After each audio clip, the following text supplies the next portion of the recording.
My next guest is the distinguished former governor of the state of California. Ladies and gentlemen, the Honorable Ronald Reagan.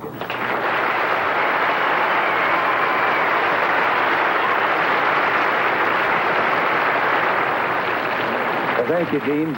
I'm pleased to be here tonight, honoring my very dear friend, Frank Sinatra. I must say that when this program was being planned, the producer hadn't decided what political figures would participate. It was a choice between me and Governor Brown, and I lost again.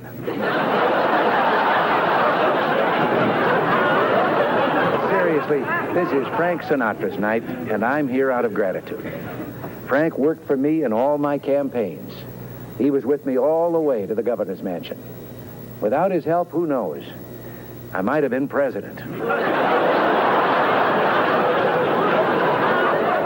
It's my considered opinion that the two gentlemen who flank me would make quite a political ticket.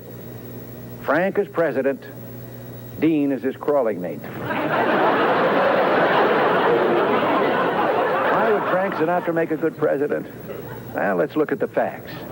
He has many friends, and I'm sure he'd appoint only the most qualified to his cabinet. Who better than Sammy Davis, Jr., as Secretary of Health, Education, and Jewelry? Of course, in politics, there's always gossip and ugly rumors. I'm happy to expose one for the falsehood that it is. He has not granted a Pizza Hut franchise at Camp David. It'll be in the White House, where it belongs.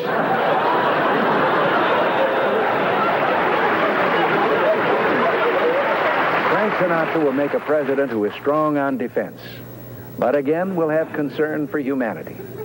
Scientists at his urging have developed an intercontinental ballistics missile that is not a weapon of mass destruction. It only hits photographers.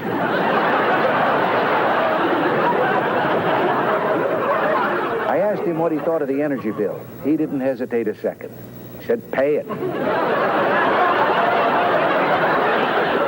Frank is innovative. His mind is always working. But he's also willing to admit when he's wrong. Like wanting a comic like Pat Henry to open for him when he addresses the joint session of Congress. And he realized, speak to Congress, the real comics are in the audience. He won't have any trouble with Congress. They'll pass all the legislation he sends over just to get his autograph. And he'll settle that canal business, too. Panama wants a canal, he'll give them Venice. Well, you probably gathered by now, I think Frank Sinatra would make a fine president. But I don't know whether we can get him to run. Is it worth it if you have to give up being a king?